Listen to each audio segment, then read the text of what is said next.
elite and legendary NBA basketball players. Now, initially, I was not going to do a part two of the Chicago Bulls, but I have to because there's more I want to say, honestly. Okay, now the last video I did was about the 96 Chicago Bulls, but this one I want to just touch on the 98 Chicago Bulls team. Now, the the Chicago Bulls, just as a whole, since Michael Jordan went to that team and played, they've probably had the greatest impact on me as a basketball player when I used to play back when I was a young man up until my mid 30s.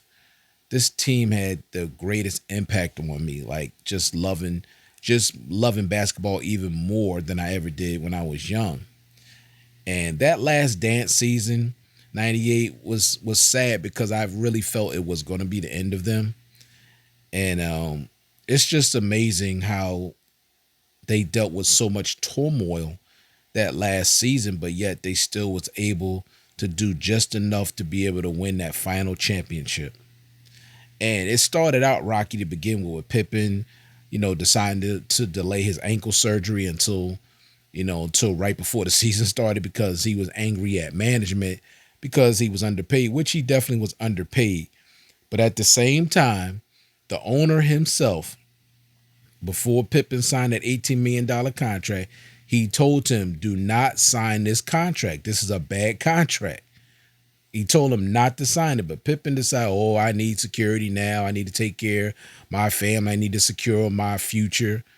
But he told you not to sign it. From what I was told, Jordan told him also not to sign that contract. But he signed it anyway. And also the owner said, once you sign this, don't come back to me later talking about you want to renegotiate because there won't be no renegotiation. So my thing is, you knew all of this, Pippen knew all of this going into this, but yet he signed it. And then a few years later, he wants to start whining and complaining and trying to hurt management. But he wasn't hurting management. He was hurting the team, and that really changed my view of him, honestly, because that was very selfish. And when Jordan said it was selfish, he was telling the truth. It was a very selfish act. Also, that team was on fumes. I mean, man, they were old. Everybody was older. Rodman was like 36 or 37. Jordan was 35. Everybody was way up in age. I think Pippen was like 33 or 34. Everybody was way up in age. And I knew this was the end, but I was still, enjoying watching this team play. Top of that, Rodman, he was acting out even more and more, trying to get this guy and his emotions together. It was just crazy year. They had no more Brian Williams, no John Sally.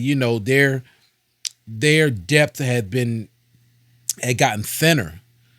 Um, Unfortunately, I'm not sure why they let some of these guys go. They should have probably kept them for depth, but Jerry Krause did what he did. What's really underrated about this team, and a lot of people don't seem to focus on it. The Chicago Bulls from the first three-peat and the second three-peat, and I don't know which one was greater, but these guys were such a great defensive team.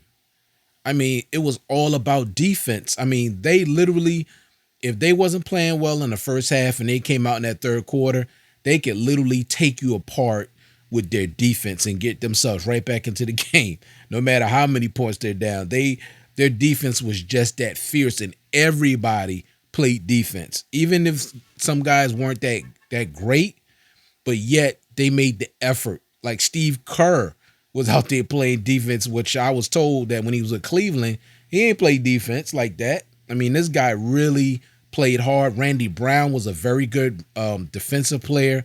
Ron Harper should have got a lot more attention in The Last Dance, honestly, because he was very, very important to the defense of the Chicago Bulls when he was there, because him and Jordan's the same height, and they both were very athletic, and they could really hound and get after people. Like that starting four: Rodman, Jordan, we said Harper and Pippen.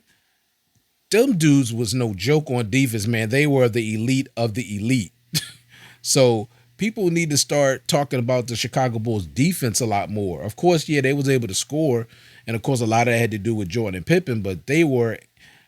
Remember what I mentioned in '96, and this is the only team that's done done as far as I know. They were number one in defense and offense. Okay, so that's just amazing in itself. In this final year, Jordan played all 82 games. He led the league in scoring. He was first team all defense, MVP of the league, MVP of the finals. I mean, the guy had a phenomenal year, for that to be his last year. But just real quick, let me just share with you the effect this team had on me. Back when I was like a young adult back then. I'll say when he first won his first championship, I was probably in my early 20s. And every time they won a championship, the first thing I did, I went outside to go look for a basketball court to play basketball. And it was usually like on a Sunday, and it was usually a Sunday night game. So it was, sometime it was a little late, but it didn't matter. And the thing about it, when we got to the court was loaded with people. Everybody was out there playing basketball. And I'm telling y'all, the young generation today don't understand how in the 90s, it was all about basketball. Like everybody was hooping. Every time you drove near any court anywhere in the city, people was playing ball. And I lived in Boston and I lived in Philly, and people was balling. We'd be out there all night. And I'm telling you, I love basketball and competing so much.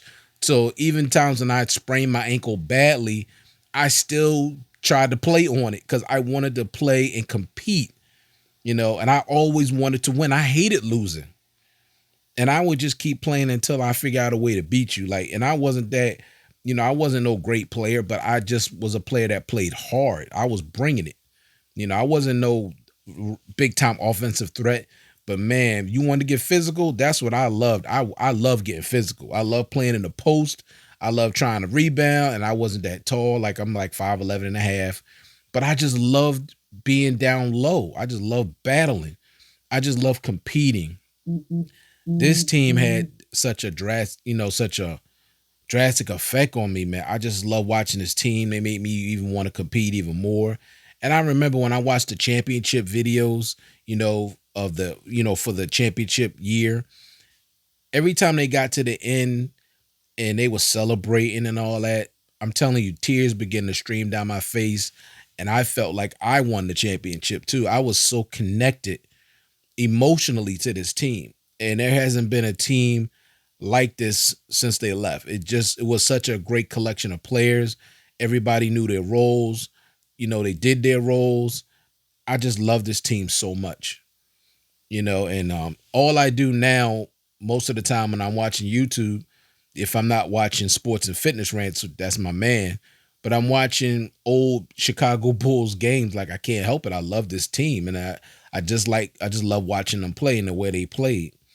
And but this is my all-time favorite team of all time, even though I'm from Philly and I'll always be a Sixer fan, but Chicago Bulls is my favorite NBA team of all time, period. And not just one year. I'm talking about that whole dynasty. Just loved it.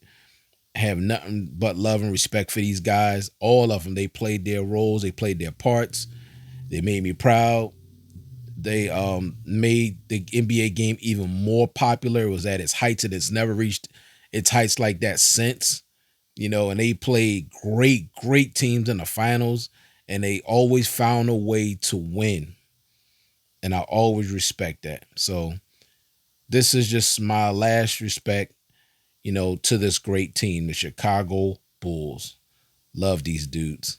All right. Thank you guys for watching. Like and subscribe, and I'll check you guys out in the next one.